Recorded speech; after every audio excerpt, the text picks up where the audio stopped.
ஆண்டவரும் இரட்சகருமாகிய இயேசு கிறிஸ்துவின் நாமத்தினாலே உங்கள் அனைவரையும் வாழ்த்தி வரவேற்கின்றேன். நாம் வாசித்த வேத பகுதியை திருப்பி வைத்துக் கொள்ளலாம். அப்போஸ்தலனாகிய பவுல் கலாத்தியருக்கு எழுதின நிருபம் 5ஆம் அதிகாரம் வசனம் 19 மற்றும் 20 வசனங்களை ஒரு வாசிக்கிறோம்.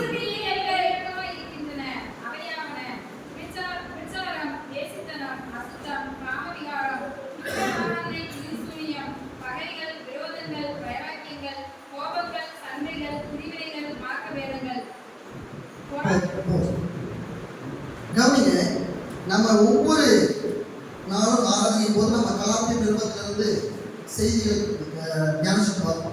அப்படியாவே 5ஆம் அதிகாரத்தில் நம்ம இது வரைக்கும் எத்தனை செய்திகள் கேட்டிருக்கிறோம்?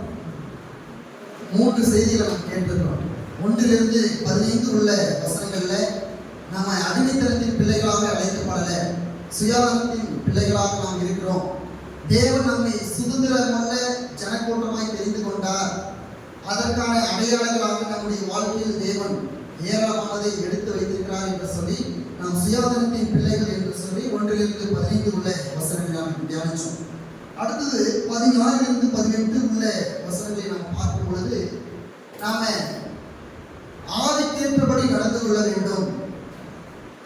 ஆவிக்கேற்றபடி நாம் எப்படி வாழ வேண்டும்? பரிசுத்த ஆவியானது நம்முடைய வாழ்க்கையில் அது எவ்விதமாக கிரியை செய்கிறது, நாம் எதற்கு உட்பட்டவர்களாக நாம் இருக்க வேண்டும், எதிரே நாம் நிலைத்திருக்க வேண்டும், நம்முடைய அஸ்திவாரமானது எதிரே உறுதியாய் காணப்பட வேண்டும் என்று சொல்லி செய்தி கேட்டிருக்கிறோம். இன்றைய தினத்தில் நாம 3வது செய்தி, மணித்துடைய 2 செய்தி தான் கேட்டிருக்கிறோம். இன்று 3வது செய்தி நாம கேட்டிருக்கின்றோம். இந்த 3வது செய்தியை தொடங்குவதற்கு முன்பதாக நான் ஒரு காரியத்தை மட்டும் உங்களுக்கு முன்பதாக நான் சொல்ல ஆசைப்படுகிறேன். இந்த செய்தியை தியானிக்கும் பொழுது கேட்கும் பொழுது நம்ம இந்த செய்தி ரொம்ப கடினமானத ஒன்றாகவும் ஏற்றுக்கொள்ள கூடாத ஒன்றாகவும் இருக்கக்கூடும். ஏன் அப்படி சொல்றேன்னு சொன்னா, பொதுவாக இப்படிப்பட்ட பிரசங்கங்களை அநேக திருச்சபைகள் தங்களுடைய சபைகள்ல பிரசங்கிக்க மாட்டார்கள். ஒரு போதகர் ஒரு சபையில ஆயத்தப்படுத்தப்படுறான்னு சொன்னாலே அந்த சபையில இப்படிப்பட்ட பிரசங்கங்களை தான் நீங்க கொடுக்கணும், இந்த மாதிரியான காரியத்தை நீங்க பேசணும், இதை நீங்க பேசக்கூடாதுன்னு சொல்லி ஒரு வழிமுறை கொடுக்கப்படுவது எல்லா சபைகளும் வழக்கமான ஒன்று. குறிப்பாக தென்னிந்திய திருச்சபைகள், CSI திருச்சபைகளை எடுத்துக்கொள்ளும் பொழுது அவர்கள் ஒரு ஆண்டுக்கான முழு அட்டவணையும் போட்டு கொடுத்து விடுவார்கள். அலுவலகம் என்று சொல்லக்கூடிய ஒரு முழு அட்டவணை கொடுத்து விடுவார்கள். அதுல ஒவ்வொரு மாதம் ஒவ்வொரு வாரத்திற்கான தலைப்பு இது, வேத பாடம் இது, இதில் இருந்துதான் நீங்கள் பிரசங்கிக்க வேண்டும் என்று சொல்லி ஒரு நியமத்தை அவர்கள் கொடுத்து விடுவார்கள். அதான் தென்னிந்திய திருச்சபைகள் அனைத்து திருச்சபைகளும் ஒரே மாதிரியான வேத பாடத்தை கொண்டுதான் அவையுடைய ஆராதனையை அவர்கள் துவங்குவார்கள். அவருடைய செய்தி அந்த குறிப்பிட்ட வேத பகுதியில் தான் இருக்கணும் என்பது கட்டாயமான ஒன்று. சில சபைகள் என்ன செய்வார்கள், இல்லை இந்த மாதிரியான பிரசங்கத்தெல்லாம் போதகர் பேசினால திருச்சபையில் பிரச்சனை உண்டாகும், மக்கள் விரும்ப மாட்டாங்க, விசுவாசிகள் விரும்ப மாட்டாங்கன்னு சொல்லி அதுல ஒரு சில கட்டாயங்கள், சில நிபந்தனைகள் மூலமாக அப்படி இந்த மாதிரியான செய்திகளை திருச்சபைகளை போதிப்பது கிடையாது. இன்னும் சில திருச்சபைகள்ல போதகரே அதை விரும்புவது கிடையாது. இதெல்லாம் எப்படி போய் நாம சக விசுவாசிகளுக்கு போதிப்பது? போதகரே அதை தயக்கத்தோட கையாளுகின்றதை பார்க்கிறோம். ஆனால் நம்முடைய சபை சத்தியத்தின் அடிப்படையில இயங்கக்கூடிய சபை. சத்தியத்தை சத்தியமாக போதிக்கின்றதும், கடினமான சத்தியத்தை கடினமாக போதிக்கின்றதிலும், தவறை சுட்டி காட்டுவதிலும், பாவத்தை கண்டித்து உணர்த்துவதிலும் நம்முடைய சபை முன்மாதிரியாக இருக்க வேண்டும். ஒரு வசனத்தை வாசிங்க. தீத்து 1ஆம் அதிகாரம் வசனம் 9 வாசிங்க. ஆரோக்கியமான உபதேசத்தினாலே புத்தி சொல்லவும், எதிர் பேசுகிறவர்களை கண்டனம் பண்ணவும் வல்லவருமாய் இருக்கும்படி நான் போதிக்கப்பட்ட கணக்கேற்ற உண்மையான வசனத்தை நன்றாக பற்றிக் கொள்கிறவருமா இருக்க வேண்டும். நல்ல கவனிங்க.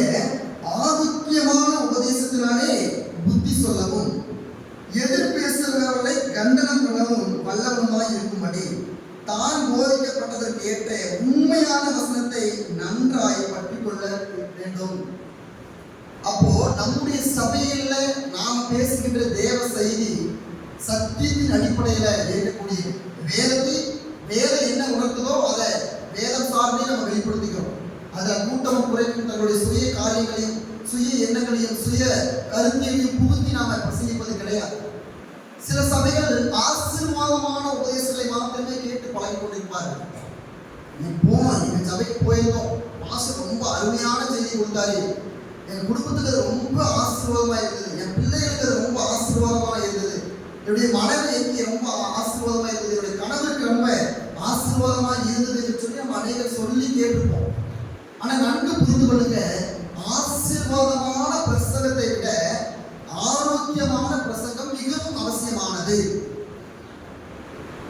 நம்ம பசியோட இருக்கிறோம்னு வச்சுக்கோங்க, ஒரு வனாந்தரத்துல நம்ம பசியோட இருக்கிறோம், 2 கடைகள் நமக்கு தென்படுது, ரொம்ப மிகுதியான பசி, வனாந்தரத்துல கடைகளே இல்லை, 2 கடைகள் தென்படுது. அங்க ஒரு கடையில் இது மாதிரி பலரை எழுதியிருக்கிறாங்க, பசியோடு வருபவர்களுக்கு இலவசமாக உணவு அளிக்கப்படும் சொல்லி ஒரு போர்டு.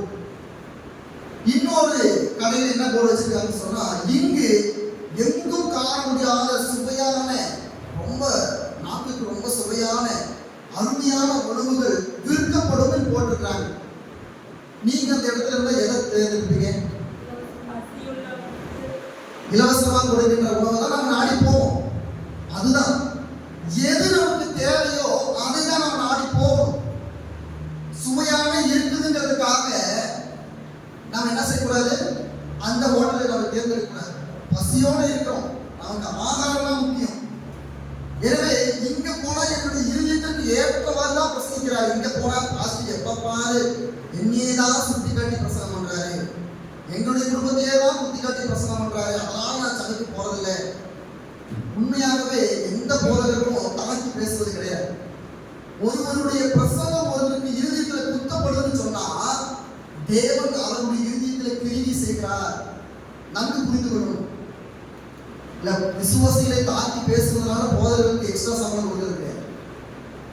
ஒரு விசுவாசியை மட்டம் தட்டி பேசுவதனால ஒரு போதகருக்கு அநேக இடங்களில் பாராட்டுகள் கிடைப்பது கிடையாது. ஒரு தேவ செய்தி இவருடைய இருதயத்தை கிரியை செய்வது, அது இவருடைய இருதயத்தை மாற்றுகிறது. அதில் நாம் சந்தோஷப்படணும். நம்ம துக்கித்தோ அல்லது சோகமாகவோ வெறுப்போடையோ காணப்படுவது அவசியம் இல்லை. நீங்க நினைக்கலாம், இன்னைக்கு போதகர் யாரையோ குறிச்சுதான் பேச போறாரு, அதுதான் முன்கூட்டியே அப்படி சொல்றாரு கிடையாது. வேத வசனங்கள் அனைத்துமே ஒன்றுக்கொன்று முரண்பாடு ஆனது அல்ல. ஒரு வேத வசனம் எல்லோருக்குமே அது ஒரே வகையில் தான் இருக்கிறது. நான் படிக்கும் போது அதுக்கு ஆசீர்வாதம் சொன்னா, அது மற்றொரு படிக்கும் போது அது ஆசீர்வாதமானது தான். நான் படிக்கும் போது அதை இருதயத்தில் கிரியை செய்து சொன்னா, அது மற்றொரு படிக்கும் போதும் அதே வசனம் அடுத்தவருடைய இருதயத்தில் கிரியை செய்யும். கிரியை இல்லாத விசுவாசம் சென்றதாக இருக்கிறது. தேவனுடைய வசனம் நம்முடைய இருதயத்தில் குத்துகின்றது, கிரியை செய்கிறதுன்னு சொன்னா அது நம்மை தொடுகிறது. ஆண்டவர் நம்முடைய உணர்வை மாற்றுகிறார், நம்முடைய உள்ளத்தை மாற்ற அவர் என்று பேசுகிறார் என்று சொல்லி அர்த்தம். எனவே அதனுடைய ஒரு சாராம்சமாக தான் இன்றைய செய்தி அமையும் என்று சொல்லி நான் விசுவாசிக்கிறேன். அப்போஸ்தலனாகிய பவுல் இந்த கலாத்தியர்களுக்கு எழுதும் பொழுது ஒவ்வொரு தவறையாக அவர் சுட்டிக்காட்டிட்டே வரார். அவர்களுக்கு உள்ள இருந்த குறைபாடுகள், அவர்களுடைய பாவங்கள், அவர்கள் செய்த தவறான காரியங்கள், திருச்சபையில் அவர்கள் செய்த தவறுகள், சமுதாயத்தில் குடும்பத்தில் அவர்கள் செய்த தவறுகள், தனிப்பட்ட வாழ்க்கையில் அவர்கள் செய்த தவறுகள் எல்லாவற்றையும் ஒவ்வொன்றாய் சுட்டி காட்டி கண்டித்து வருகின்றார்.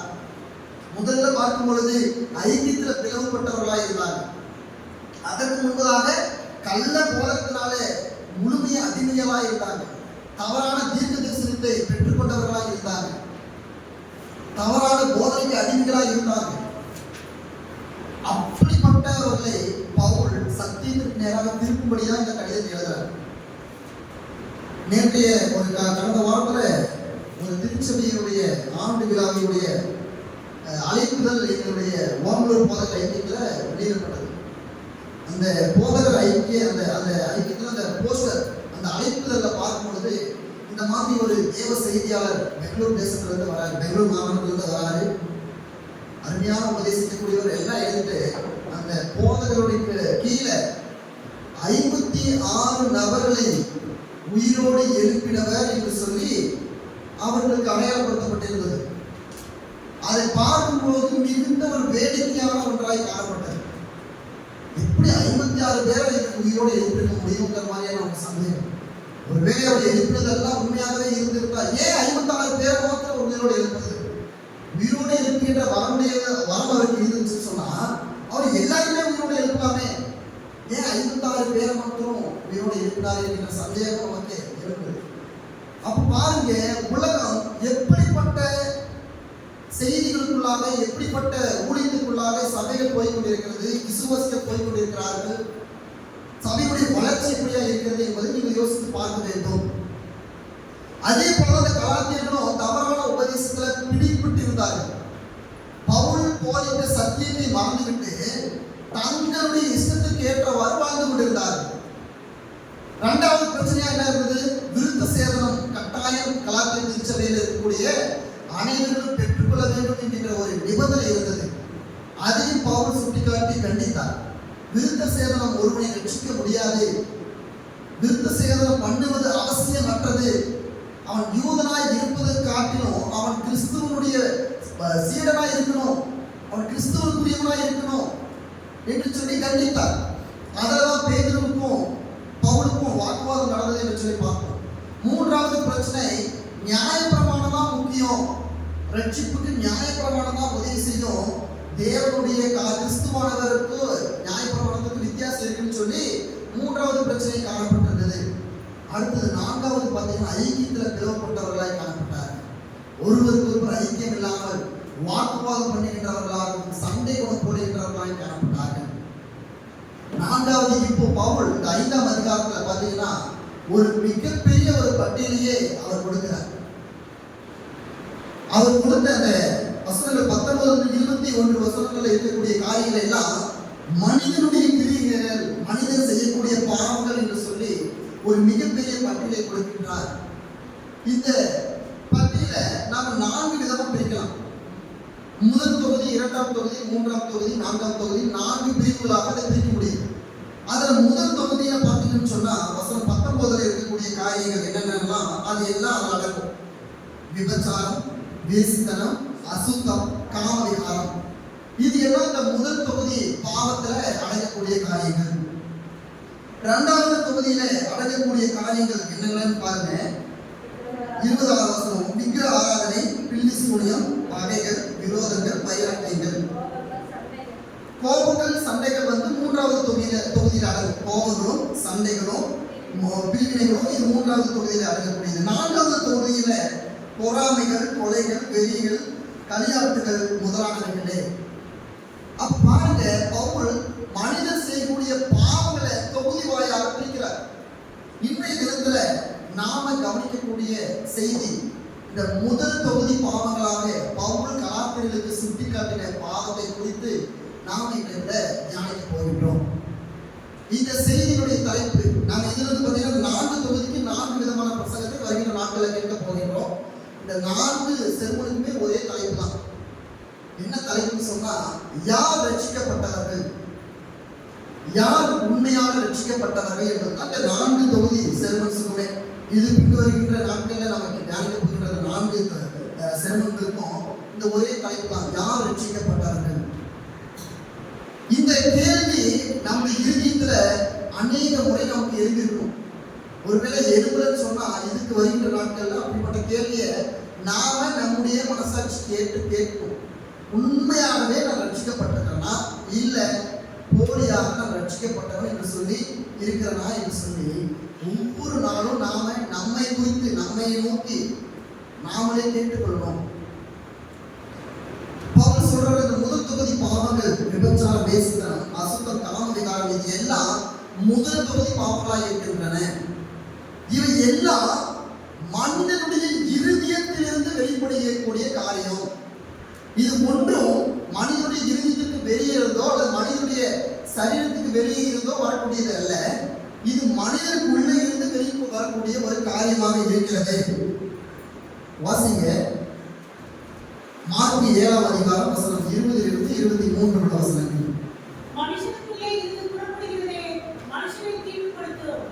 எப்படியெனில் மனுஷனுடைய இருதயத்திற்குள்ளிருந்து பொல்லாத சிந்தனைகளும், விபச்சாரங்களும், வேசித்தனங்களும், கொலைபாதகங்களும், களவுகளும், பொருளாசைகளும், துஷ்டத்தனங்களும், கபடும், காமவிகாரமும், வன்பெண்ணும், தூஷணமும்,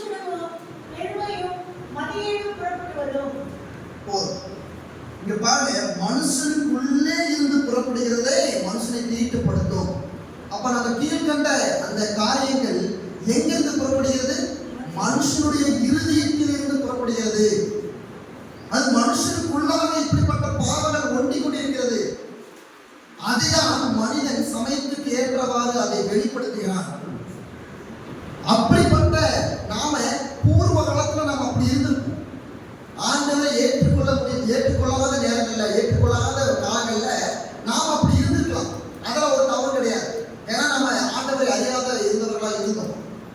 ஆனா ஆண்டவரை ஏற்றுக்கொண்டு திருச்சபைக்கு வர ஆரம்பித்து ஞானஸ்தானம் பெற்று தேவனுடைய பந்தி திருவிருந்தலை பெற்றுக்கொண்டு ஒவ்வொரு சிவக்கூட்டங்களையும் பெற்று நாம கலந்து கொண்டு இன்னும் இப்படிப்பட்ட பாவங்கள் நம்முடைய வாழ்க்கையில நம்முடைய இறுதியில் இருக்குதுன்னு சொன்னா நாம் எப்படி ரட்சிக்கப்பட்டவர்கள் என்று சொல்ல முடியும்? நம்ம யோசித்து பார்க்கணும். நம்ம இந்த கேள்வி நம்முடைய இறுதியில் கேட்கணும். இப்படிப்பட்ட பாவங்கள் ஒன்றும் என்னுடைய இருதயத்தில் இருந்து புறம்பே வராமல் இருந்துச்சுன்னா நான் ரட்சிக்கப்பட்டவன். ஆனால் அதை நான் ஒவ்வொரு நாளும் ஏதோ ஒரு வேலையில, ஏதோ ஒரு இடங்கள்ல நான் இப்படிப்பட்ட பாவங்களை வெளிப்படுத்துகிறேன் அப்படின்னு சொன்னா நாம ரட்சிக்கப்பட்டவர்கள் என்று சொல்வதில் எந்த விதமான அர்த்தமும் இல்லை. வாசிங்க, எபேசியர் 2ஆம் அதிகாரம் வசனம் 1 வாசிங்க.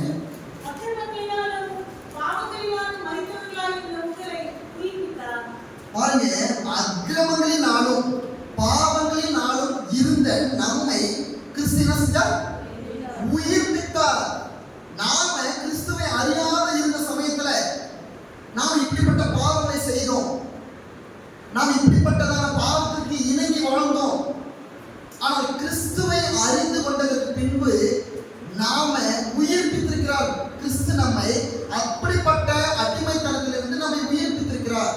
ஆனால் இன்னும் என்னுடைய வாழ்க்கையில இப்படிப்பட்ட பாவங்கள் காணப்படுதுன்னு சொன்னுச்சுன்னா நாம கிறிஸ்துவ நம்மை உயிர்ப்பித்தார் என்று சொல்வதுல கொஞ்சம் கூட பிரயோஜனமே இல்லை. அது தவறான ஒன்றாக இருக்கிறது.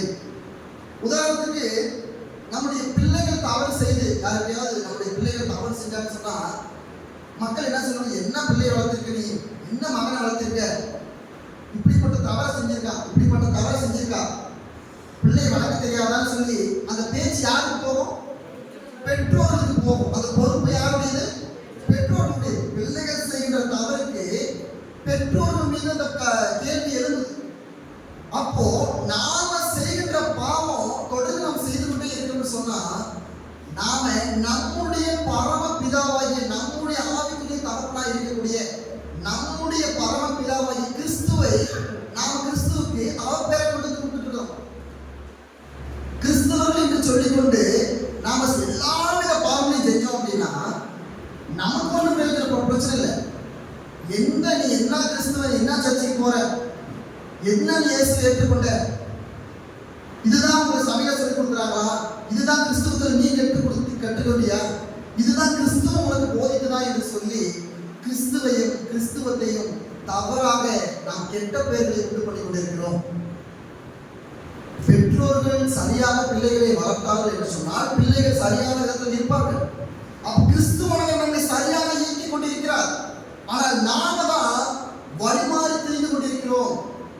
கிறிஸ்தவர்கள் என்கின்ற போர்வையில, பரிசுத்தவான்கள் என்கின்ற போர்வையில, ரட்சிக்கப்பட்டவர்கள், மீட்கப்பட்டவர்கள், தெரிந்து கொள்ளப்பட்டவர்கள் என்கின்ற போர்வையில எல்லாவித பாவங்களையும் நாம் செய்து கொண்டிருக்கிறோம்.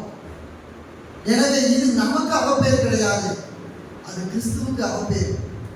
மெய்யான தேவனை நான் அனுபவித்துக் கொண்டிருக்கிறேன். என்னுடைய சுய காரியத்தினால, சுய விருப்பத்தினால, என்னுடைய மோகத்திற்காக, என்னுடைய சுய லாபத்திற்காக என்னுடைய ரட்சக கிறிஸ்துவை நான் அவமதித்துக் கொண்டிருக்கின்றேன். உலகத்தார் மத்தியில என்னுடைய தகப்பனாய் இருக்கக்கூடிய, பரமபிதாவாக இருக்கக்கூடிய வல்லமை புரிந்து தேவனுக்கு நான் கெட்ட பெயரை கொடுத்துட்டு இருக்கிறேன்னு சொல்லி நாம் புரிந்து கொள்ளணும். நம்முடைய பாவங்கள் அது நமக்கானவைகளாக இருக்குது. ஆனால் நம்மை மீட்டு கொண்ட தேவனுக்கு தான் அது கெட்ட பெயராக இருக்குது. அதனாலதான் ரோமர் எழுதின நிருபத்துல பவுல் எழுதுறார். ரோமர் 3ஆம் அதிகாரம் வசனம் 10 வாசிங்க.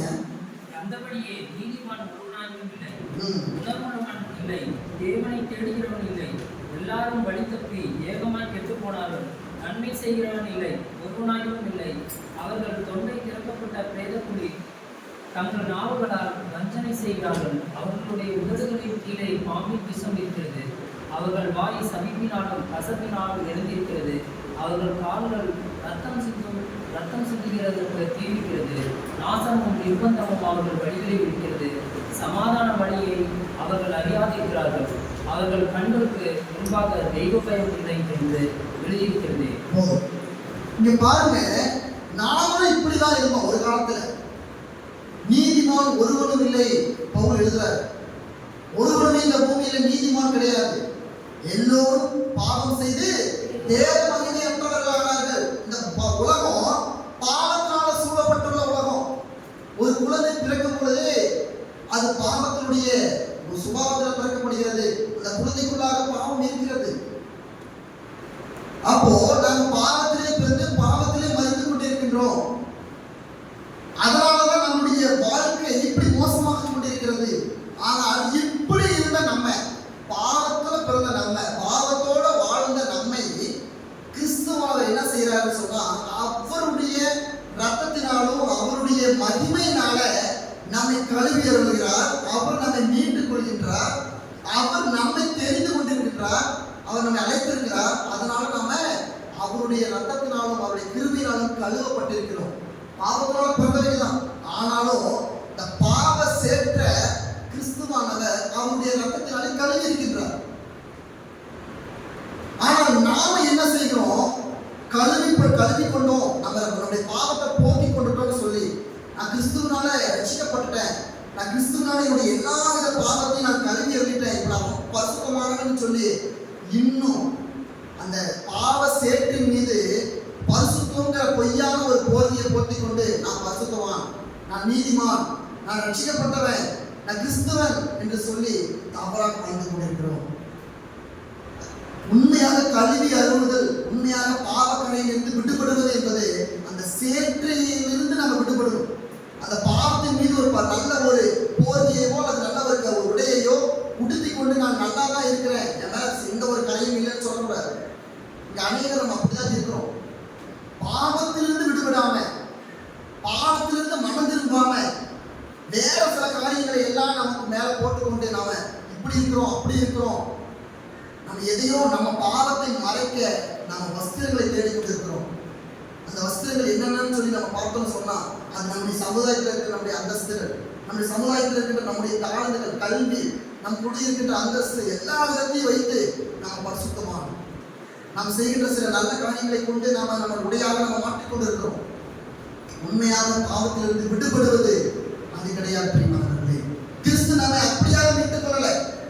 அவர் நம்முடைய பாவத்தின் அடிமைத்தன கட்டை உடைத்து நம்மை மீட்டெடுத்தார். நன்கு புரிந்து கொள்ளும். நம்மளால் மீறவே முடியல. இஸ்ரவேல் ஜனங்கள் எங்களால் இந்த எகிப்தினுடைய போராட்டங்களுக்கும் அந்த நொறுக்குதலுக்கும் எங்களால் மீற முடியல அப்படின்னு சொல்லி கதறி அழுதார்கள் என்று சொல்லி பார்த்தோம். ஆனால் ஆண்டவர் சொல்றார், என்னுடைய ஜனங்களின் அந்த அழுகை குரல், அந்த ஓலம் என்னுடைய செவிகளில் எட்டியது அப்படின்னு சொல்றார். அப்ப யோசிச்சு பாருங்க, நம்மளால இந்த பாவத்திலிருந்து எளிமையாக நம்முடைய சுய முயற்சினால விடுவிக்க முடியாது. நம்முடைய பாவத்தை நாம் என்ன வேணாலும் செஞ்சுக்கலாம்னு சொல்லி நாம் நினைக்கிறோம். ஒரு பாவத்தை மறைக்க ஒரு 10 நல்ல காரியங்களை செய்தா போயிடும்.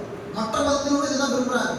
நம்முடைய பாவத்தை போக்க புனித தண்ணியில நீராடினா சரியாயிடும், 100 பேருக்கு அன்னதானம் போட்டா சரியாயிடும், பாத யாத்திரையாக இங்க இருந்தா அவ்வளவு தூரம் போனா சரியாயிடும், அந்த கோயிலுக்கு போனா சரியாயிடும், இந்த கோயிலுக்கு போனா நம்முடைய பாவம் நீங்கிடும் சொல்லி பாவத்தை மறைக்க சில வேற கிரியைகளை அவர் நாடுகிறார்கள். ஆனால் கிறிஸ்துவம் எதை போதிக்கிறதுன்னு சொன்னா, பாவத்தையிலிருந்து நீ விடுபடணும்னு சொன்னா நீ மனம் திரும்பணும். You have to repent. நீ மனம் திரும்பினாதான் உன்னுடைய பாவத்திலிருந்து நீ விடுபடுவதற்கான முதல் அடி எடுத்து வைப்ப. ரெண்டாவது, தேவனுடைய இரக்கத்தை நாடி கெஞ்சணும். எப்படி இஸ்ரவேல் ஜனங்கள் கெஞ்சினார்கள்? முதல்ல என்னென்னவோ செஞ்சாங்க. இப்படி தப்பிச்சிடலாம், அப்படி தப்பிச்சிடலாம், எகிப்திலிருந்து இப்படி ஓடி போனா பொழைச்சிடலாம், அப்படி ஓடி போனா பொழைச்சிடலாம், எல்லாம் செஞ்சாங்க. ஆனால் அவர்கள் அடிமையிலாக தான் இருந்தாங்க. மோசே வருவது வரைக்கும் அவங்க அடிமையிலாக தான் இருந்தாங்க. அப்போ நாம இதை செஞ்சா நம்முடைய பாவம் போயிடும், அதை செஞ்சா பாவம் போயிடும். கிறிஸ்தவர்கள் என்ன நினைக்கிறாங்க? மற்ற மதத்தினர் தான் இதை செஞ்சாங்க. கிறிஸ்தவர்கள் எப்படிதான் 1000 ஸ்தோத்திர பலிகள், 2000 ஸ்தோத்திர பலிகள், 1000 வசனம், 2000 வசனம், இந்த அதிகாரம் அந்த அதிகாரம் எதை செஞ்சாலும் நம்ம இந்த பாவம் மூடிப்பட்டுரும் கிடையாது. உங்களுடைய பாவத்திலிருந்து விடுபட நீங்கள் முதலாவது மனம் திரும்பணும். உங்களுடைய பாவத்திலிருந்து நீங்க விலகி இருக்கணும்னு சொன்னா நீங்க முதலாவது உங்களுடைய பாவத்தை அறிந்து அதனுடைய விளைவை அறிந்து நீங்கள் ஒதுங்கி இருக்கணும். யோசேப்பு போத்திபார் இருக்கிறது எப்படி விலக ஓடுனா அந்த பாவம் அவன் எழுதும் பொழுது அவன் ஓடி போறான், இது எனக்கு வேண்டாம்னு சொல்லு. ஆனா நாம எப்படி இருக்கிறோம் யோசித்து பாருங்களேன். அதனாலதான் பவுல் இந்த கலாத்தியர்கள் எழுதும் பொழுது அவர்களுடைய எல்லா அக்கிரமங்களையும் முதல்ல பொதுவான அக்கிரமங்கள் எல்லாவற்றையும் சொன்னார். இப்போ பட்டியலிட்ட எல்லா காரியங்களும் தனிப்பட்ட பிரச்சனைகள், தனிப்பட்ட ஒரு மனிதனுக்கு உள்ளாக இருக்கக்கூடிய பிரச்சனைகள், ஒரு மனிதனுக்கு உள்ளாக இருக்கக்கூடிய பாவங்களை பவுல் இங்கு சுட்டி காட்டி அதிலிருந்து நீங்கள் விடுபட வேண்டும் என்று சொல்லி அவர் கட்டாயப்படுத்தினார், இங்கே சுட்டி காட்டுகின்றார். முதலாவதாக அந்த வசனத்தில் அவர் எதை உணர்த்துகிறார் என்று சொன்னால் முதல் தொகுதி பாவங்களாக 4 காரியங்களை வெளிப்படுத்துகிறார்கள். விபச்சாரம், வேசித்தனம், அசுத்தம், காமவிகாரம். இதுல நம்ம 2ஆம் பிரிச்சுன்னு சொன்னா இந்த விபச்சாரம் மற்றும் வேசித்தனத்தை குறித்து பவுல் பிரசங்கிப்பதற்கான காரணம் அநேகர்கள் தங்களுடைய வாழ்க்கையில பவுல் கலாத்திற்கு எழுதும் பொழுது கலாத்திய ஜனங்கள் இப்படிப்பட்டதுல அடிமைத்தனமா இருக்கிறார்கள். அவர்கள் வேசித்தனத்தையும் அவர்கள் விபச்சாரத்தையும் நாடி அதன் அடிமையாக இருந்தார்கள். அதிலிருந்து அவர்கள் மீண்டு எழ வேண்டும், அவர்களுக்குள்ளாக அப்படிப்பட்ட எண்ணங்கள் இருக்கக்கூடாது என்று சொல்லி அவர் விரும்பினார். அதற்காக தான் அவருடைய பாவ பட்டியலில் இதை முதல் தொகுதி பாவங்களாக அவர் சுட்டி காட்டுகின்றதை நாம் பார்க்கிறோம். வாசிங்க 1 Corinthians 5ஆம் அதிகாரம் வசனம் 1 வாசிங்க. உங்களுக்குள்ளே விபச்சாரம் உண்டென்று பிரசித்தமாய் சொல்லப்படுகிறது. ஒருவன் தன் தகப்பனுடைய மனைவியை வைத்துக் கொண்டிருக்கிறானே, அது அந்நியர்களுக்குள்ளும் சொல்லப்படாத விபச்சாரமாய் இருக்கிறது. பாருங்க, உங்களுக்குள்ளே இருக்கின்ற விபச்சார எண்ணம் வெளிப்படையாக இருக்கிறது. அப்ப யோசித்து பாருங்க, இந்த காரியங்கள் இப்படிப்பட்ட பாவங்கள் நம்முடைய இருதயத்தில் இருப்பது அது ஒரு நாள் முதல்ல நமக்கு ரகசியமாக தான் இருக்கும், ஆனால் ஒரு நாள் அது வெளியாகமாக்கப்படும். அதனாலதான் சொல்ற வசனம் சொல்லுது, உங்கள் மற்ற பாவங்கள் எல்லாம் உங்களுடைய சரீரத்துக்கு புறமே இருந்து வருகிறது, ஆனால் இந்த விபச்சாரமும் வேசித்தனமும் உங்களுடைய சரீரத்தை கெடுக்கின்றது, உங்களுடைய சரீரத்துக்கு உள்ளிருந்து வருகிறதுன்னு சொல்லி பார்க்கிறோம். வாசிங்க 1 Corinthians 6ஆம் அதிகாரம் வசனம் 13ஆம் வசனம். வயிற்றுக்கு போஜனமும் போஜனத்துக்கு வயிறும் இருக்கும், ஆனால் தேவன் இதையும் அதையும் அழிய பண்ணுவார். சரீரமோ வேசித்தனத்திற்கு அல்ல, கர்த்தருக்கே உரியது, கர்த்தரும் சரீரத்துக்கு உரியவர்.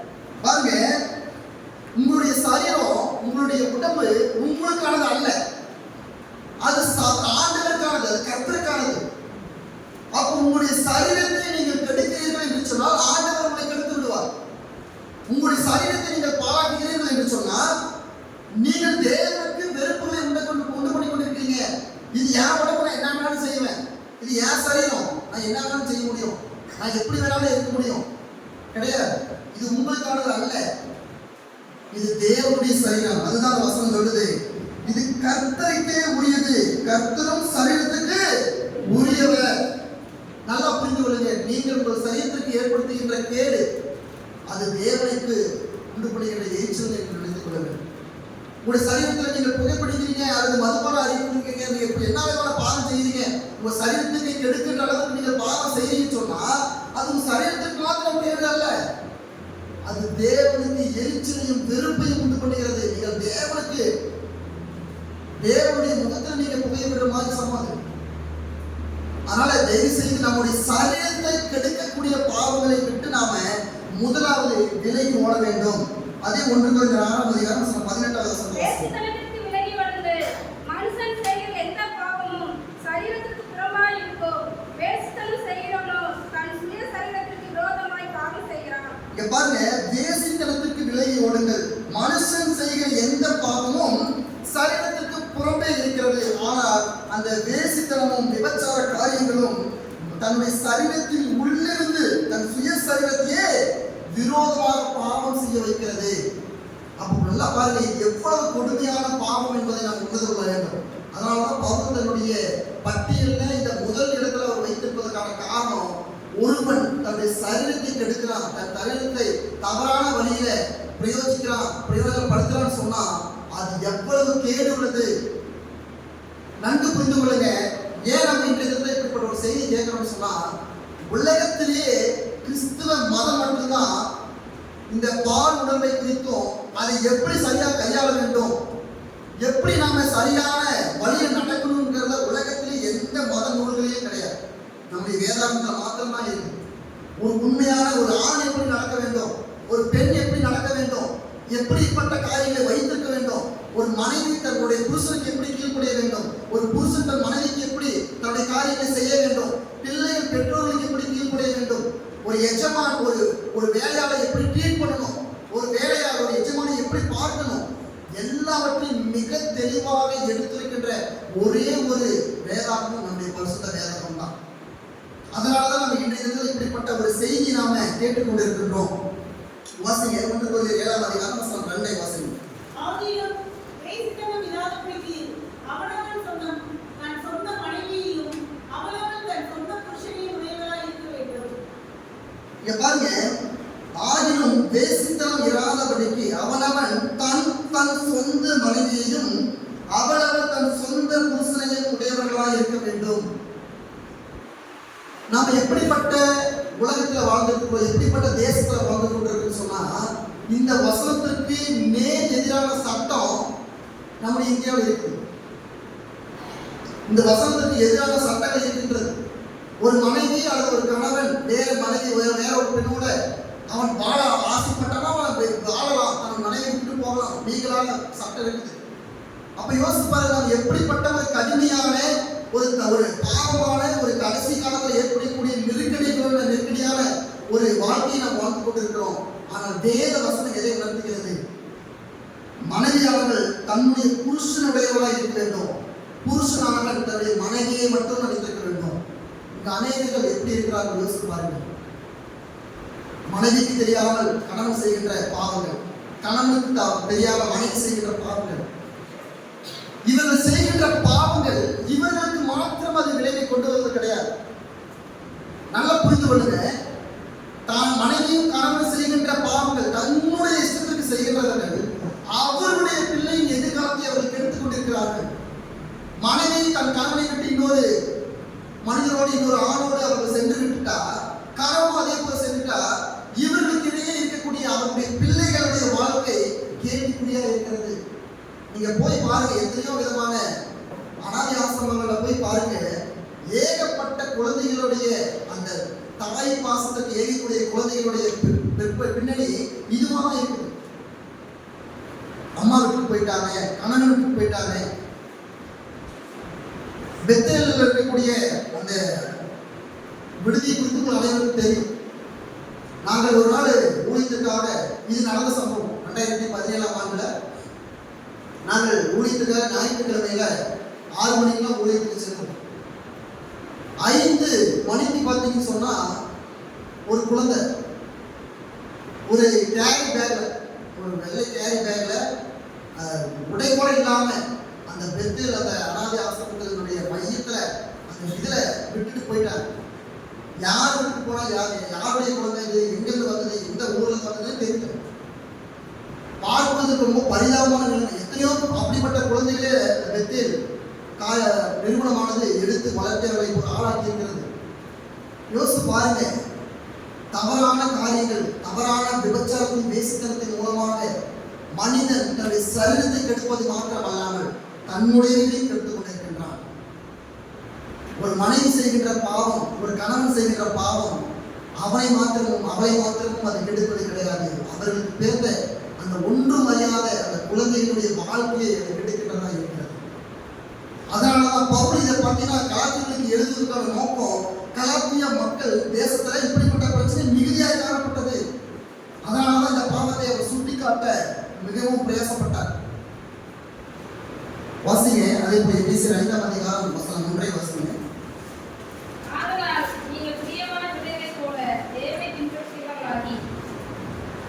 ஆதலால் நீங்கள் பிரியமான பிள்ளைகளைப் போல தேவனை பின்பற்றுகிறவர்களாகி தேவனை பின்பற்றுகிறவர்களாகி. இந்த வசனத்தினுடைய அர்த்தம் என்னன்னு சொன்னா, நாம தேவனை பின்பற்றுகிறோம்னு சொல்லிட்டு நம்ம பிரியமான பிள்ளை, நான் இயேசுக்கு ரொம்ப பிரியமான பிள்ளை, இயேசு எல்லாம் ரொம்ப இரக்கமா இருக்கிறாரு அவர் நான் கேட்கிற எல்லாத்தையும் கொடுக்குறாருன்னு சொல்லி நம்ம ஆண்டவர்கிட்ட உறுதியாக இப்படி இருந்துட்டு நாம் இப்படிப்பட்ட பாவங்களை செய்யும் பொழுது, நாம் இப்படிப்பட்ட அசுத்தமான காரியங்களை, தேவனுக்கு பிரியமில்லாத காரியங்களை செய்யப்படும் பொழுது, நம்ம தேவனுடைய பிள்ளைகள் என்கிற ஸ்தானத்திலிருந்து தேவன் நம்மை உதவி தருகிறார். எல்லா நாளும் ஆண்டவர் மன்னித்துக் கொண்டே இருக்க மாட்டார். நான் இருக்க அநேக முறை என்னுடைய செய்தியை நான் சொல்லுவேன். ஆண்டவர் 2 விதமாக மனுஷனை திருப்புவார். ஒன்று, அரவணைத்து திருத்துவார். தம்பி இது தவறு, மகளே இது தவறானது, நீ போய்கொண்டிருக்கிற பாதை தவறானது, நீ செய்யக்கூடிய காரியம் தவறானது என்று சொல்லி முதல்ல அன்பினாலும் அரவணைப்பினாலும் திருத்துவார். நீ கேட்கலன்னு சொன்னா மிகப்பெரிய அவருடைய வல்லமையான அடியின் மூலமாக நீங்கள் திருத்தப்படுவீர்கள். அவருடைய அடி என்பது மிக ஒரு சாதாரணமான ஒன்றாக இருக்காது, அது மிக வல்லமையான அடியாக இருக்கும். சொல்லி பார்ப்பாரு, முதல்ல அன்பான சொல்லி பார்ப்பாரு, நம்மை கண்டித்து உணர்த்துவார். வேதவசனத்துல, ஜெபங்கள்ல, திருச்சபை செய்திகள்ல, இன்னும் பல வகையாக தேவன் நம்ம மத்தியில நம்முடைய தவறை சுட்டி காட்டுவார். மன்னிப்பார், முதல்ல மன்னிப்பாரு, வாய்ப்பு கொடுப்பாரு, 2வது வாய்ப்பு 3வது வாய்ப்பு கொடுத்துட்டே இருப்பார். ஆனால் ஒரு கட்டத்துக்கு மேல நம்ம மாறல அப்படின்னு சொன்னா அவருடைய மகா வல்லமையான அடிகளை நாம் பெற்றுக்கொள்ள கூடும். தேவன் சுட்டி காட்டும் பொழுது, தேவன் நம்முடைய இருதயத்தில் கிரியை செய்யும் பொழுது, தேவன் நம்முடைய இருதயத்தில் ஒரு விஷயத்தை வெளிப்படுத்தும் பொழுதே நாம மனம் திரும்புவதற்குடைய பிள்ளைகளாய் காணப்பட வேண்டும். இல்லைன்னா நான் 10ஆவது திருந்துவேன் அப்படின்னு சொன்னீங்கன்னா அவருடைய அடி என்பது மிக பெரியதாக இருக்கும். அது சாதாரணமான ஒன்றாக இருக்கக்கூடாது, இருக்காது, மறந்து விடாது. வாசிங்க 1 தெசலோனிக்கேயர் 4ஆம் அதிகாரம் வசனம் 3. நீங்கள் பரிசுத்தம் உள்ளவர்களாக வேண்டும் என்பதே தேவனுடைய சித்தமாக இருக்கிறது. அந்தபடி நீங்கள் வேசி மார்க்கத்துக்கு விலகி இருந்து நீங்க பரிசுத்தமுள்ள பிள்ளைகளாய் இருப்பதே தேவனுடைய சித்தமாக இருக்கிறது. அந்தபடி நீங்கள் வேசி மார்க்கத்துக்கு விலகி இருந்து தேவனை அறியாத அஞ்ஞானிகளைப் போல மோக இச்சைக்கு உட்படாமல் இருங்க. அஞ்ஞானிகள் உலகத்தார்கள் இருக்கிறதுக்கு போல நீங்கள் இருக்கக்கூடாது. உலகத்துல செய்வாங்க, எல்லாமே தவறுகளை செய்வான், எல்லா வித பாவத்தையும் செய்வான். அவனுக்கு பாவம், இது தவறு, இது குற்றம், அந்த உணர்ச்சியோட இருக்காது. எங்க உண்மையான கிறிஸ்துவுடைய பிள்ளைகளுக்கு மனதில் வந்து குத்தப்பட்டு ஒரு குற்றச்சி ஏற்படுதோ அப்பதான் ஆண்டவர் நம்முடைய பாவத்தை சுட்டி காட்டுகிறார். ஆனால் உலகத்தாருக்கு, உலக மாற்றத்தாருக்கு இது பாவம் என்றே தெரியாது.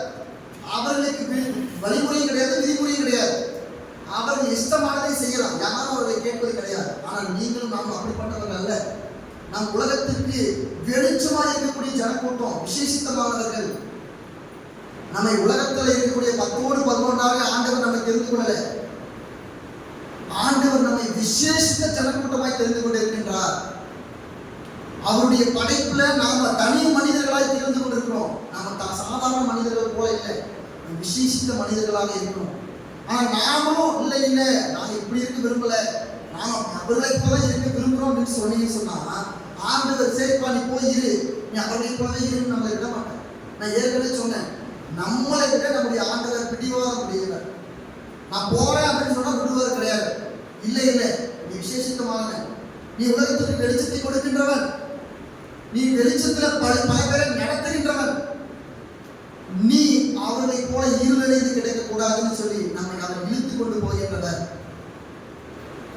அதனாலதான் ஆண்டவர் அநேக முறை நம்முடைய பாவத்தை தொடர்ந்து நம்மை சுட்டிக்காட்டி கண்டித்துக் கொண்டிருக்கின்றார். நம்ம மறந்துவிடக்கூடாது. இஸ்ரவேல் ஜனங்கள்ல பார்த்தீங்கன்னா அநேகர்கள் தேவனுக்கு பிரியமில்லாததை செய்தாங்க. இப்படிதான் பலவிதமான விக்கிரக ஆராதனைகளையும் வேசித்தனத்தையும் விபச்சாரத்தையும் செய்து கொண்டிருந்தார். சோதோம் கொமோராவுல அநேக பிரச்சனைகள் இதேதான். உடனடியாக ஆண்டவர் என்ன சொன்னார், இதுக்கு மேல நான் அவர்களை மன்னிக்க மாட்டேன், இதுக்கு மேல நான் அவர்களை விட மாட்டேன், நான் நிர்மூலம் பண்ணுவேன், அவர்கள் ஒருவரையும் நான் விட மாட்டேன் அப்படின்னு சொன்ன உடனே ஆபிரகாம் அங்க போய் அந்த சோதோம் கொமோராவுக்காக அழுது கெஞ்சுகின்ற, ஆண்டவரே ஒரே ஒரு நீதிமான் அந்த சோதோம் கொமோராவை காணப்பட்டா கூட நீ அந்த தேசத்தை அழிக்க மாட்டீர்கள். உடனே ஆண்டவருடைய கண்ணில் அவன் ஆபிரகாமுக்கு தயவு கிடைத்து இறக்கப்பட்டு கொண்டார் என்று சொல்லி பார்க்கிறோம். வாசிங்க எரேமியா 23ஆம் அதிகாரம் வசனம் 14ஆம் வசனத்தை ஒன்று வாசிங்க. 23:14. எருசலேமின் தீர்க்கதரிசிகளிடம் திருத்தக்க காரியத்தை காண்கிறேன். விபசாரம் பண்ணி வஞ்சகமாய் நடந்து ஒருவரும் தன் பொல்லாப்பை விட்டு திரும்பாதபடிக்கு பொல்லாதவர்களின் கைகளை திடப்படுத்துகிறார்கள். அவர்கள் எல்லாரும் எனக்கு சோதோமை போலவும் அதில் புதிய கொமோராவை போலவும் இருக்கிறார்கள். பாருங்க, இஸ்ரவேலின் தீர்க்கதரிசிகளுமே அநேகர்கள் சோதோம் கொமோரா பட்டணத்திற்கு ஒப்பாக இருக்கிறார்கள் என்று சொல்லி தேவனிகர் தன்னுடைய வசனத்தை வெளிப்படுத்துகின்றார். இது எதை உணர்த்துகிறதுன்னு சொன்னா, என்னுடைய பிள்ளைகள், என்னுடைய கிறிஸ்தவ என்னை ஏற்றுக்கொண்ட என்னுடைய பிள்ளைகள், என்னுடைய ஜனக்கூட்டமோ இன்னும் உலகத்தாரை போல நடந்து கொண்டிருக்கிறார்கள் என்று சொல்லி தேவன் விசனம் அடைகின்றார். விபச்சாரமும் வேசித்தனமும் என்னுடைய வாழ்க்கையில் இருக்கிறது, என்னுடைய இருதயத்தில் இருக்கிறது. இது தேவன் எப்படி பார்க்கிறாருன்னா விசனத்தோட பார்க்கிறார். என்னுடைய மகனுடைய வாழ்க்கையில் இப்படிப்பட்ட காரியங்கள் இருக்கிறது, என்னுடைய மகன் என்னுடைய மகள் இதை செய்கிறாரே என்று சொல்லி விசனம் அடைகின்றார். அதனாலதான் ரோமர் 2:22 பவுல் ரோமருக்கு எழுதுகிறார். வாசிங்க 2:22. விபச்சாரம் செய்யக்கூடாது என்று சொல்லுகிற நீ விபச்சாரம் செய்யலாமா? விக்கிரகங்களை அருவருக்கிற நீ ஓவியங்களை கொலையிடலாமா? விபச்சாரம் செய்யக்கூடாது என்று சொல்லுகிற நீ விபச்சாரம் செய்யலாமா என்று சொல்லி கேட்கிறார். நாம ஆண்டவருடைய பிள்ளைகள் இதெல்லாம் தவறு மற்றவர்களுக்கு உபதேசிக்கிறோம், மற்றவர்களை நம்ம சொல்றோம், மற்றவர்களுடைய நியாயம் இருக்கிறோம். ஆனால் நாமளே அப்படிப்பட்ட காரியங்களை செய்தால் அது எப்படி ஏற்புடையதா இருக்குன்னு யோசித்து பாருங்க. விபச்சாரம் தவறானது, அது மிகப்பெரிய பாவம் என்று சொல்லிக் கொண்டிருந்து நாமளே அதை செய்தோம் என்று சொன்னால் முதல் அடி நமக்கானதாக இருக்கும், முதல் தண்டனை நமக்கானதாக தான் இருக்கும். அதனாலதான் ஆண்டவர் அநேக இடங்கள்ல இதை குறித்து பல வசனங்கள்ல நமக்கு வெளிப்படுத்தியிருக்கின்றார். ஏதோ தவறு என்று சொல்லி வேத வசனங்கள் இதெல்லாம் குறிப்பிடப்படலை. இது எல்லாமே ஆக்கப்பூர்வமாக தெளிவான சிந்தையோடு நமக்கு கொடுக்கப்பட்டிருக்கிறது. அதுதான் விபச்சாரம் வேசித்தனம் இறுதியை கிடைக்கின்றதா இருக்கிறது, நம்முடைய சரீரத்தை கிடைக்கின்றதா இருக்கிறது.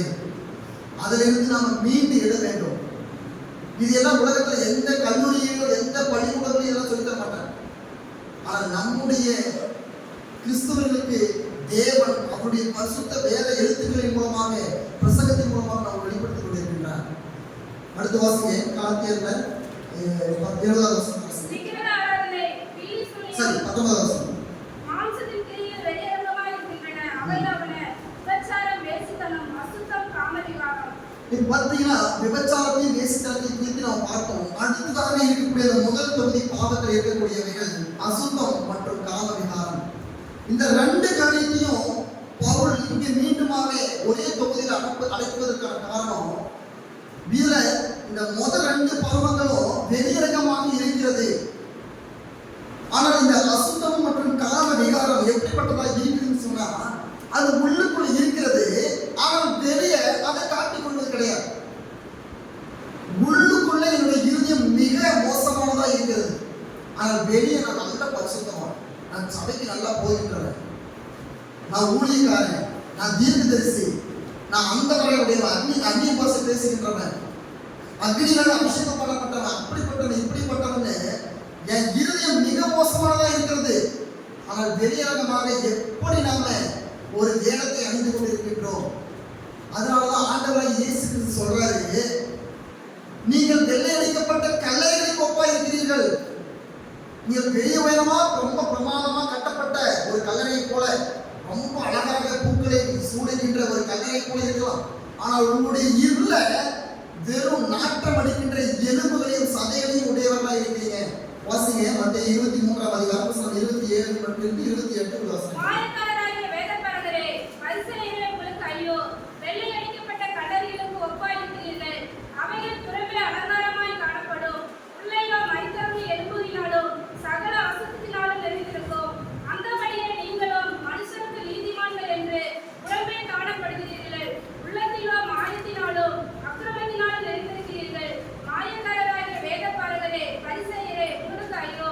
நீங்கள் தீர்க்கதரிசிகளின் கல்லறைகளை கட்டி நீதிமான்களின் சமாதிகளை சிங்காரித்து எங்கள் பிதாக்களின் நாட்களில் இருந்தோமானால் அவர்களோட நாங்கள் தீர்க்கதரிசியின் இரத்த பலியிலிருந்து உடன்பட்டிருக்க மாட்டோம் என்கிறீர்கள். இங்க பாருங்க, மாயக்காரராகிய வேதபாரகரே, உங்களுக்கு ஐயோ! நீங்கள் வெளியே பார்த்தீங்கன்னா ரொம்ப நியாயமா இருக்கீங்க, நீதிமானா இருக்கீங்க, சரியா இருக்கீங்கன்னு சொல்லி வெளியே நாடகம் ஆடிட்டு இருக்கீங்க. ஆனா உள்ளுக்குள்ள நீங்கள் அசுத்தம், நாற்றம் அடிக்கின்ற எலும்புகளை சதைகளை உடையவர்களா இருக்கிறீங்க. நீங்கள் அநேகம் நம்ம அப்படிதான் இருக்கிறோம். வெளியரங்கமா பார்க்கும்போது வாசிப்பதிலும் ஜெபம் பண்ணுவதிலும் ஆராதனையில் கலந்து கொள்வதிலும் அல்லது நற்கிரியை செய்வதிலும் இவரை போல ஆளே இல்லை அப்படின்னு நம்ம சொல்றோம். ஆனால் இருதயத்துல மிக மோசமான அசுத்தமான காரியங்களை உடையவர்களாக இருக்கிறோம்.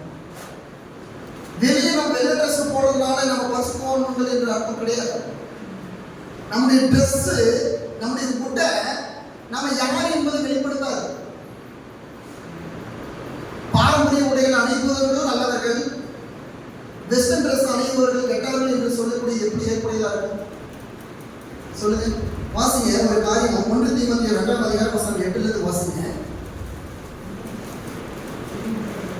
அன்றியும் புருஷர்கள் கோபமும் தர்க்கமும் இல்லாமல் பரிசுத்தமான கைகளை உயர்த்தி எல்லா இடங்களிலும் ஜெபம் பண்ண வேண்டும் என்று விரும்புகிறேன். ஸ்திரீகளும் மயிரை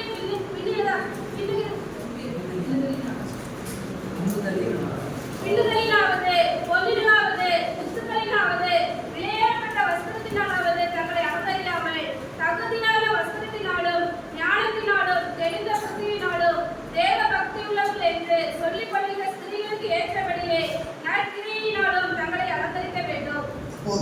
இங்க பாத்தீங்கன்னா புருஷர்கள் எப்படி இருக்கணும், மனைவிகள் எப்படி இருக்கணும், ஸ்திரீயானவன் எப்படி இருக்கணும், ஒரு ஆண் எப்படி இருக்கணும் என்று சொல்லி சில அநேக காரியங்களை இங்கே தீமோத்தேயுவுக்கு பவுல் எழுதுகிறதை பார்க்கிறோம்.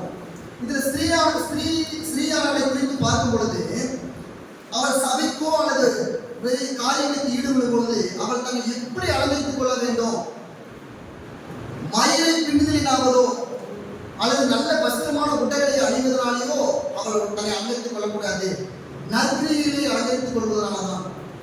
இது அநேகர் எப்படிப்பட்ட கருத்தை உடையவர்களா இருக்கிறாங்க சொன்னா, சேரி கட்டியிருந்தா ரொம்ப பரிசுத்தமான ஒரு காரியம், அதே ஜீன்ஸோ அல்லது வேற வெஸ்டர்ன் ட்ரெஸ் போட்டிருந்தா அது தவறான ஒரு காரியம் அப்படின்னு நம்ம எடுத்துக்கொண்டிருக்கோம். அது ஏற்புடையது அல்ல. இங்க என்ன வசனம் சொல்லுது, தகுதியான வஸ்திரத்தை. எது தகுதியான வஸ்திரம் சொல்லுங்க பார்ப்போம். சரி, தகுதியான உடை எது? நம்முடைய பாரம்பரிய உடைகளா? நம்முடைய சரீரத்தை பாதுகாக்கக்கூடியது. சரி, அது எது? எந்த ட்ரெஸ் தகுதியானது? வேட்டி சட்டையா, இல்லை நம்மளுடைய பாரம்பரிய உடைகளா, அல்லது நம்ம அணியக்கூடிய பெஸ்ட் மேலை நாடுகளில் உடுத்தக்கூடிய உடைகளா? எது தகுதியான வஸ்திரம்? நாம ஜீன்ஸ் அணிவது அல்லது டிஷர்ட் அணிவது தகுதியான வஸ்திரம் அல்லன்னு சொல்லிட்டா, மேலை நாடுகளில் இருக்கக்கூடியவர்கள் எல்லாம் என்ன செய்வாங்க? வெஸ்டர்ன் கண்ட்ரீஸ்ல இருக்கக்கூடியவர்கள்லாம் இதுதான் என்னுடைய உடை, அப்ப நீங்க அணியக்கூடிய சேரி, வேஷ்டி, இதெல்லாம் சுடிதார் இதெல்லாம் தவறானது பாருங்க. நன்கு புரிந்து கொள்ளுங்க பிரியமானவர்களே. தகுதியான வஸ்திரம் என்பது நீங்கள் எப்படிப்பட்ட உடையை உடுத்தினாலும் அது சரியானதாக இருக்கும். இப்படிப்பட்ட ட்ரெஸ் தான் உடுத்தணும் இல்லை, நீங்கள் எதை உடுத்தினாலும் அது சரியானதாக இருக்கும். இங்க கொஞ்சம் கிழிஞ்சி, இங்க கொஞ்சம் கிழிஞ்சி, கீழே கிழிஞ்சி, தன்னுடைய உடம்பை அங்கங்கே நம்ம காட்டிக் கொள்வது தகுதியான வஸ்திரம் கிடையாது. நீங்கள் உங்களுக்கு விருப்பமான உடைகளை உடுத்துங்கள், ஆனால் சரியாக உடுத்துங்கள். அதுதான் முக்கியம்.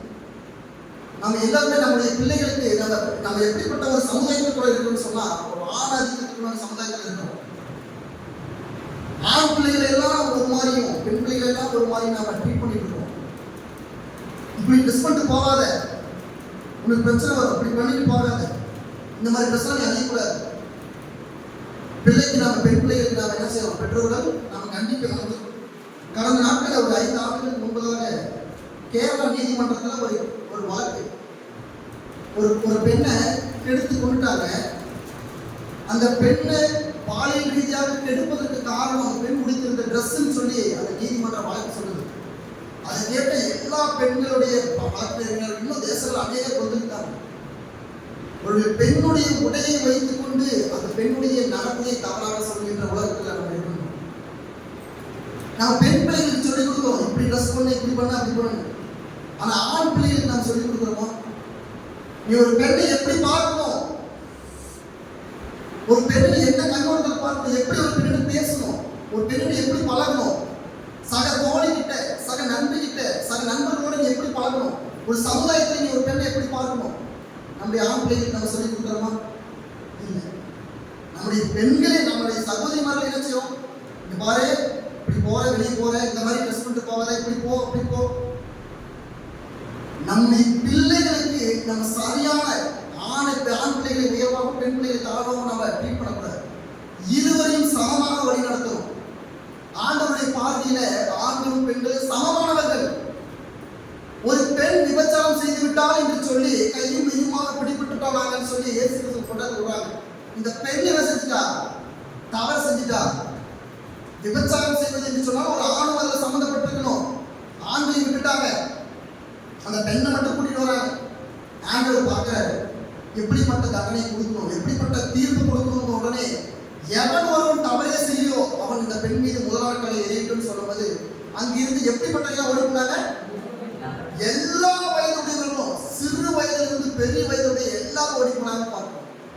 அப்ப நல்லா பாருங்க, பைபிள்ல வசனம் சொல்லுது, எவனுமே நீதிமான் கிடையாது, யாரும் நீதிமான் கிடையாது. சிறு பிள்ளைகளோ பெரியவர்களோ எல்லாருமே பாவத்தினாலே பிறக்கின்றவர்கள், அவருக்குள்ள பாவ சுபாவம் இருக்கிறது. அதனால நாம வெளிரங்கமாக நம்முடைய உடையை அலங்கரித்துக் கொள்வதாலேயோ நம்முடைய உடையை உடுத்திக் கொள்வதாலேயோ நம்ம பரிசுத்தவான்கள் கிடையாது. உள்ளான இறுதியும் சரியானதா இருக்கணும், உள்ளான மனம் சரியானதா இருக்கணும். நம்ம வெளியே நல்ல வெள்ளை ட்ரெஸ் போட்டுட்டு வெள்ளை விதமாக பரிசுத்தமாக ஜொலிக்கின்றவர்களாக நம்ம இருந்தா ஒரு பிரயோஜனமும் இல்லையே. உள்ளான இறுதியும் சரியானதாக இருக்கணும். இல்லைன்னு சொன்னா ஆண்டவர் சொல்ற மாதிரி நீங்கள் மாயமான வேத பாடல்கள் போலதான் இருக்கிறீங்க, எல்லையடைக்கப்பட்ட கல்லறைகளை போலதான் இருக்கிறீங்க. வெளியே மட்டும் நல்லா அழகிருக்கிறீங்க, ஆனா உள்ளுக்குள்ள உங்களுடைய இருதயம் கேடு உள்ளதாகவும் பாவம் நிறைந்ததாக இருக்கிறது. அதுதான் ஆண்டவர் சொல்கிறார். வாசிங்க ரோமர் 1:10 வசனம் 21 25 உள்ள வசனங்கள். அவர்கள் தேவனை அறிந்தோம், அவரை தேவனுக்கு மையப்படுத்தாமலும் ஸ்தோத்திரியாமலும் இருந்து தங்கள் சிந்தனைகளினாலே வீணரானார்கள். உணர்வில்லாத அவர்களுடைய இருதயம் விரிவடைந்தது. அவர்கள் தங்களை ஞானிகள் என்று சொல்லி பைத்தியக்காரராகி அழிவில்லாத தேவனுடைய மகிமையை அழிவுள்ள மனுஷர்கள், பறவைகள், மிருகங்கள், ஊர் பிராணிகள் ஆகிய இவைகளுடைய ரூபங்களுக்கு ஒப்பாக மாற்றினார்கள். பாருங்க, இப்படிப்பட்டவர்கள் எப்படி இருக்கிறான்னு சொன்னா, நாங்கள் ஞானி என்று சொல்லி பைத்தியக்காரர்களாகவும் தேவனை அறிந்தவர்கள் என்று சொல்லி தேவனை மகிமைப்படுத்தாமலும் நாங்கள் சிந்தனையினால நல்லவர்கள் தெளிவானவர்கள் என்று சொல்லி வீணானவர்களாக இருக்கிறாங்க. அப்போ நாம் வெளியே நல்ல பரிசுத்தமான நீதிமான்னு சொல்வதை காட்டிலும் நம்முடைய வெளியரங்கமான வாழ்க்கையில நாம நடிப்பதை காட்டிலும் உள்ளரங்கமாக என்னுடைய இருதயத்துல நான் சரியானவன் அப்படிங்கிற ஒரு டிக்ளரேஷன், ஒரு சாட்சி நமக்கு வேணும். கடந்த வார செய்தியில கேட்டீங்களா, ஒரு சாட்சி உள்ளவனாய் இருக்கணும். ஒரு கிறிஸ்தவன் சொன்னா அவன் பர்ஃபெக்ட், அதுதான் அடையாளம். அவன் கிறிஸ்தவன் சொன்னா அவன் சரியானவனா இருக்கணும். பில்லி கிரகாம் சொல்லி ஒரு தேவ மனிதர், அமெரிக்க தேசத்தில் இருக்கக்கூடிய மிகப்பெரிய ஒரு தேவ மனிதர், அவரை குறித்து எல்லாருக்கும் தெரியும். அவரை குறித்து ஒரு நாள் அவர் ஒரு திருச்சபைக்கு செய்தி கொடுக்க போயிட்டு இருக்காரு, அவசரமா போயிட்டு இருக்காரு. போகும்பொழுது தன்னுடைய காரில் தன்னுடைய வாகன ஓட்டியானவர் என்ன செய்தான்னு சொன்னா, சாலை விதிகளை டிராபிக் ரூல்ஸை மீறினார். உடனே அவர் அதை கவனிக்கல, அவர் சென்றடைஞ்சிட்டாரு, தேவாலயத்துக்கு போயிட்டாரு. அவருக்கு நோட்டீஸ் வருது, இந்த மாதிரி நீங்க உங்களுடைய காரு டிராபிக் ரூல்ஸை மீறிடுச்சு அப்படின்னு சொல்லும்போது உடனே யார் அப்படின்னு ஒரு போலீஸ் விசாரிக்க போறாங்க. அது பார்த்தீங்கன்னா பில்லிகர், தேவனுடைய மனிதன். ஐயா நீங்களா? சரிங்க, உடனே இந்த கேஸ் நாங்கள் பார்த்துக்கிறோம், நாங்கள் பெருசுப்படுத்தலை, நீங்கள் ஒன்றும் பிரச்சனை நாங்கள் பார்த்துக்கிறோம் அப்படின்னு அந்த போலீஸ் என்ன செய்யறாங்கன்னா பிள்ளைகளுக்காக அவங்க பரிந்து பேசுறாங்க. ஆனால் பிள்ளைகள் என்ன சொன்னாங்கன்னா, இல்லை இல்லை, என்னுடைய வாகனம் ஓட்டி என்னுடைய வாகனம் தவறு செய்தது, அது நானும் காரணம். உண்மையான தேவ மனிதன் என்பவன் தான் செய்த தவற மன்னிக்க பெருசுப்படுத்தாம அவன் அதை ஏற்று அதற்கான என்ன தண்டனை, அதுக்கான என்ன தொகையை நான் கொடுக்குறேன் அப்படின்னு சொல்றதுதான் சொன்னார். அதே போலதான் நாம இருக்கணும். உண்மையான தேவ மனிதர்கள் என்பவர்கள் பர்ஃபெக்டாக இருக்கணும். கிறிஸ்தவன் சொன்னா அவன் தவறு அல்ல, தவறு செய்யாதவன். அந்த போலீஸ் அப்படிதான் சொன்னாங்களா, அப்பா இவர் தேவ மனிதர் பா, இவர் செஞ்சிருக்க மாட்டார், தெரிஞ்சு விட்டுறலாம் அப்படின்னு ஒன்னே இல்லை இல்லை நான் அதுக்கான தொகையை செலுத்துறேன் அப்படின்னு சொன்னாங்க. அடுத்தவர்கள் நம்மை குறித்து சாட்சி சொல்லணும். ஒரு கிறிஸ்தவன் சபைக்கு போகிறவன் அப்படின்னு சொன்னா பக்கத்தில் இருக்கின்றவர்கள், அண்ட உறவினர்கள் எல்லாரும் அவன் கிறிஸ்தவன், அவன் சரியானவன், அந்த சகோதரி சரியானவர், அந்த சகோதரர் சரியானவன், அவருடைய பிள்ளைகள் சரியானவர்கள், அப்படிப்பட்ட சாட்சி மற்றவர்களிடத்திலிருந்து நமக்கு வர வேண்டும். அதுதான் உண்மையான ஒரு கிறிஸ்துவுக்கு நாம செலுத்துகின்ற உண்மையான மகிமை. ஆனால் இங்க ரோமர்ல சொல்லும் பொழுது நாம் தேவனால் அறியப்பட்டவர்கள் என்று சொல்லி அவருக்கு மகிமை நாம கொடுக்காம, கனத்தை கொடுக்காம கனவினத்தை கொடுத்து கொண்டிருக்கிறோம். அவருக்கு துதியை கொடுக்காம அவப்பேர்களையும் அவமானங்களையும் கிறிஸ்துவர்களுக்கு நம்ம கொடுத்து கொண்டிருக்கிறோம். கடைசியாக சில வசனங்களை மட்டும் வாசித்து முடிக்கலாம். ரோமர் 6:19. உங்கள் மாம்ச பலவீனத்தம் மனுஷர் பேசுகிற பிரகாரமாய் பேசுகிறேன். அக்கிரமத்தை நடப்பிக்கும்படி முன்னே நீங்கள் உங்கள் அவயங்களை அசுத்தத்திற்கும் அக்கிரமத்திற்கும் அடிமைகளாக ஒப்புக்கொடுத்தது போல இப்பொழுது பரிசுத்தமானதை நடப்பிக்கும்படி உங்கள் அவயங்களை நீதிக்கு அடிமைகளாக ஒப்புக்கொடுங்கள். அதே எபேசியர் 4:19. உணர்வில்லாதவர்களாய் சகலவித அசுத்தங்களையும் அவர்களோடு நடப்பிக்கும்படி தங்கள் காம விகாரத்திற்கு ஒப்புக் கொடுத்திருக்கிறார்கள். நீங்களோ இவ்விதமாய் கிறிஸ்துவை கற்றுக்கொள்ளவில்லை. உணர்வில்லாதவர்களாய் சகலவித அசுத்தங்களையும் ஆவலோடு நடப்பிக்கும்படி தங்களை காம விகாரத்திற்கு ஒப்புக் கொடுத்திருக்கிறார்கள். நீங்களோ இவ்விதமாய் கிறிஸ்துவினாலே கற்றுக்கொள்ளவில்லை. நல்லா புரிந்து கொள்ளுங்க. அசுத்தமும் காம விகாரம் இப்படிப்பட்ட வேசித்தனம் விபச்சாரம் இந்த காரியம் என்னுடைய வாழ்க்கையில் இருக்குன்னு சொன்னா வந்த வசனம் சொல்லுது, கிறிஸ்து உங்களுக்கு இதை போதிக்கல, கிறிஸ்துவானவர் உங்களுக்கு இதை கற்றுக் கொடுக்கல. எனவே நீங்கள் உங்களுடைய சரீரத்தையும் உங்களுடைய இருதயத்தையும் உங்களுடைய சிந்தையையும் சரியாக வைத்துக் கொள்ளணும். நீங்கள் அது மாறுபாடுள்ளதா இருக்குதுன்னு சொன்னா நீங்கள் கிறிஸ்துவை ஏற்றுக்கொண்டதில் எந்த ஒரு பிரயோஜனமும் இல்லை என்று சொல்லி பார்க்கிறோம். கடைசியாக யூதா 1:4. ஏனெனில் நமது தேவனுடைய கிருபையை காம விகாரத்துக்கு ஏதுவாக போட்டு ஒன்றான ஆண்டவராகிய தேவனையும் நம்முடைய கர்த்தராகிய இயேசு கிறிஸ்துவையும் மறுதலிக்கிற பக்தியற்றவர்களாகிய சிலர் பக்கவழியாய் நுழைந்திருக்கிறார்கள். அவர்கள் இந்த ஆகியவர்கள் என்று புத்தகத்தில் எழுதியிருக்கிறது. பாருங்க, இப்படிப்பட்ட காரியங்களை செய்கின்றவர்கள் பின்னான வழிகளில் நுழைந்தவர்கள், ஆக்கினைக்குள்ளாக தெரிந்து கொள்ளப்பட்டவர்கள். நாம எப்படி ஆண்டவருடைய ராஜ்யத்துக்கு தெரிந்து கொள்ளப்பட்டவர்களா அல்லது தேவனுடைய ஆக்கினைக்கு தெரிந்து கொள்ளப்பட்டவர்களா என்று சொல்லி நாம் யோசித்து பார்ப்போம். நான் கிறிஸ்துவுக்குள்ளா இருக்கிறேன், நான் ரட்சிக்கப்பட்டேன், நான் புது மறுபிறப்பின் அனுபவத்தை பெற்றுக் கொண்டிருக்கிறேன் சொல்லிக்கொண்டு நாம் இன்னும் இப்படிப்பட்ட அசுத்தம், காம விகாரம், வேசித்தனம், விபச்சாரம் போன்ற காரியங்கள், பாவங்கள் என்னுடைய இறுதியத்துல அது சிறிதளவோ பெரிதளவோ அது என்னுடைய இறுதியத்தில் இருக்குதுன்னு சொன்னா நாம் ராஜ்யத்திற்கு என்று தெரிந்து கொள்ளப்பட்டவர்கள் அல்ல, தேவனுடைய ஆக்கினைக்கென்று நாம் தெரிந்து கொள்ளப்பட்டவர்கள் என்று சொல்லி வேதத்தில் நான் வாசிக்கிறோம். கடைசியாக ஒரே வசனம் 1 பேதுரு 4:3. காலத்திலே நாம் புறஜாதிகளின் இஷ்டத்தின்படி நடந்து கொண்டது போதும். அப்பொழுது நாம் காம விகாரத்தையும் துர்ச்செய்களையும் நடப்பித்து மதுபானம் பண்ணி களியாட்டு செய்து வெறிக்கொண்டு அருவருப்பான விக்கிரகாராதனை செய்து வந்தோம். நம்ம சென்ற வாழ்நாள் காலத்தில் நாம் இப்படிப்பட்ட பாவங்களை செய்தோம். ஏன்னா அப்ப கிறிஸ்துவானவர் யார் என்று எனக்கு தெரியாது. ஆனா கிறிஸ்து கூட இருக்கிறார். நான் கிறிஸ்துவால தெரிந்து கொள்ளப்பட்டிருக்கிறேன், கிறிஸ்துவால நான் முத்திரிக்கப்பட்டிருக்கிறேன், அவருடைய ரத்தத்தால கழுவிப்பட்டிருக்கிறேன், நான் அவருடைய வாழ்க்கை இதயத்தில் இருக்குது என்று நாம் சொல்வோம் என்று சொன்னால் இப்படிப்பட்ட பாவங்களுக்கு விலை கொடுக்கின்றவர்களாக நாம் காணப்பட வேண்டும். கடவுள் ஒவ்வொரு வாட்டியும் நமக்கு வாய்ப்பு கொடுத்து கொண்டே இருக்க மாட்டார். மனம் திரும்புவதற்கான வாய்ப்பு, அதுதான் ஏசாயால பார்க்கிறோம். தேவனை கண்டடையத்தக்க சமயத்திலே கண்டடைய வேண்டும். நீங்கள் மனம் திரும்ப வேண்டிய நேரத்தில் மனம் திரும்ப வேண்டும். ஆண்டுடைய வருகை இன்றோடு நாளைக்கும் நீ சொல்ல முடியாது. என்னைக்காலும் அப்படி வருகை இருக்கலாம். ஐயோ திடீர்னு வந்துட்டீங்க ஆண்டவரே, நான் இன்னும் மனம் திரும்பலையே, என்ன ஆண்டவரே சொல்லாம வந்துட்டீங்க, நான் இன்னும் மனம் திரும்பாலையே, நம்ம ரட்சிக்கப்படலையே நம்ம சொல்லிட்டு முடியாது. எனவே ஆண்டுடைய வருகை சமீபமாக இருக்கிறது.